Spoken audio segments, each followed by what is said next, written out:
Today I want to talk a little bit about ADHD and anger management or emotional regulation, dysregulation, because ADHDers, we struggle with this. I think oftentimes we think it's normal as ADHDers to blow up easily or get really frustrated or spiral and have difficulty getting out of those spiraling thoughts. But in reality, not everyone might have that much of a struggle.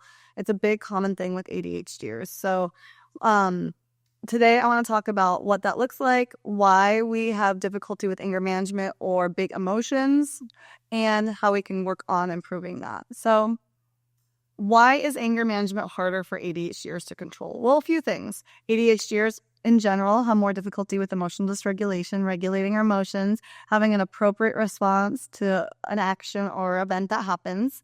We're also more impulsive in general. We're more impulsive beings, and so we want the dopamine kick, and just in general we're impulsive in decision making and money spending and emotions and emotional reactions to things, so that makes it harder to have good anger management or good responses to emotions. And then also frustration. So we have difficulty with focus already, right? ADHDers, we can't focus well. We get distracted, we get overwhelmed, we have time blindness, we feel defeated, we feel like we're always behind, we're always on that hamster wheel. So we're already kind of in that problem of organization, time management. So these things can lead to higher frustration and quicker irritability than others who might not always feel kind of behind and struggling in those areas. Interestingly enough, about 70% of ADHDers have difficulty with emotional dysregulation. Dr. Russell Barkley calls it problems in response inhibition, and Dr. Nen Hallow calls it a Ferrari brain with bicycle brakes. I really like that. A Ferrari brain with bicycle brakes. So ADHDers, we have a Ferrari brain. We're really creative and intuitive oftentimes, and problem solving, and go-getters and overworkers. But we oftentimes don't have great responses to emotions and other things. We're impulsive.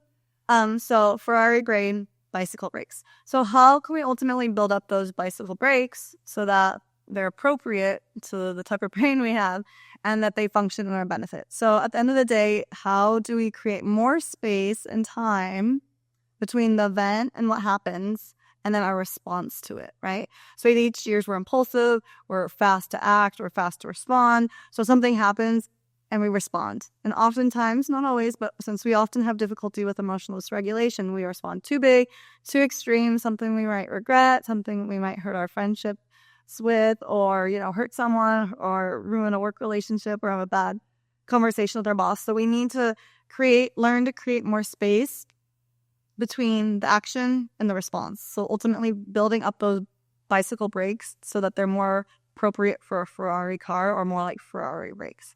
So I'm going to talk about 8 ways to do this. So 8 ways to improve your brakes. So, and build up and revamp them. So meditation is number 1. Practicing and having thoughts and emotions without reacting to them. So meditation can look like a lot of things. Meditation doesn't just have to be sitting like, right? Because that's difficult. It's good for some of us. It's good practice. But that's not the only form of meditation. We can do nature meditation, or out in nature. We could do walking or exercise meditation. We can do grounding or deep breathing. There's so many different forms of meditation, but meditation can help create that extra space between event and response. Interestingly enough, meditation actually changes your brain, and it thickens the part of the brain that is responsible for decision making, maintaining attention, and taking action in line with our goals. Isn't that really interesting? So meditation actually changes our brain a little bit in a better way so that we can cope better with these things. Number 2 is mindfulness. So being mindful in the moment, being aware of our thoughts and feelings and our body reactions, and just experiencing them, not having to act on it, but just acknowledging where they are. Being mindful can be really helpful with this. Number 3, cognitive behavioral therapy from a licensed therapist is very helpful with this. Number 4, seeking professional help and getting evaluated for medicine. So seeing a psychiatrist or a psychiatric med provider and getting evaluated for medication that can help with our ADHD or our anger management, etc., etc. Number 5 is exercise. So exercise kind of helps us take a step between, oftentimes gives us that extra space between response to our actions and maybe what we want it to be and what it actually is. So interestingly enough, so aerobic exercise, so running, speed walking, dancing, biking, something like that, aerobic exercise is shown to be most helpful overall for the ADHD symptoms in general. But what I found also really interesting is in regards to exercise, is that the biggest impact on self-regulation, how to improve our self-regulation, is through mind and body exercise. So like yoga, Tai Chi, Pilates, things like that. So if we want to work on self-regulation, which is what we're talking about here, and emotional regulation, we maybe need to do more exercise things like yoga, etc. But of course, any form of exercise is going to help the ADHD or brain. But interestingly enough, the body-mind exercise forms might be helpful in this, what we're talking about today.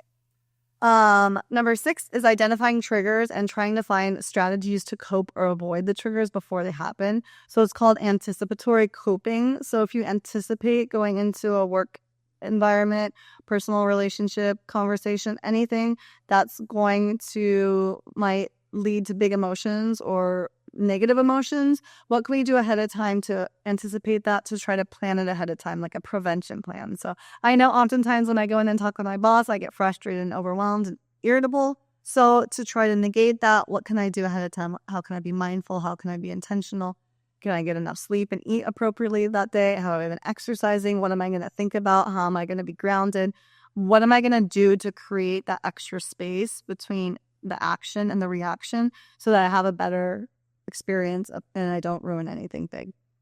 Also, 7 is relaxation techniques. So deep breathing, body scan, deep breathing exercises, things like that can help us slow that response so that we're appropriate with our response. It's not that we don't want a response, right? We all actions, cause and should have responses, whether they're verbal or not verbal or body language. But we want the responses to be appropriate for the situation and not just impulsive and something we regret. And then number 8, the last one, is social connections. So talking to other people. So we don't need to tell the whole world about everything, but we should have a few close people in our life, close friends, family, spouse, maybe a coworker, that we can open up with a little bit more, that we can start peeling away the layers of the onion a little bit so we can be more open and truthful and let them know kind of what's really going on, and how I'm really feeling and how I'm taking that and how I'm processing that and how I'm doing good or bad with that today. It's good to have a few close people in your life that really know about you and the goods and the bads, because we're not here to live in isolation. And it's also been shown to help with this. So at the end of the day, these tools and techniques are to help with our reactions to our thoughts and emotions. And so I love thinking about, like I said, the Ferrari brain and the bicycle brakes, and thinking about creating that extra space between something that happens and our response. And so I think thinking of those two things throughout the day, or when I have those situations that arise that I just want to be like frustrated, irritable, blow up, say something maybe that's not the best, is, okay, take a break.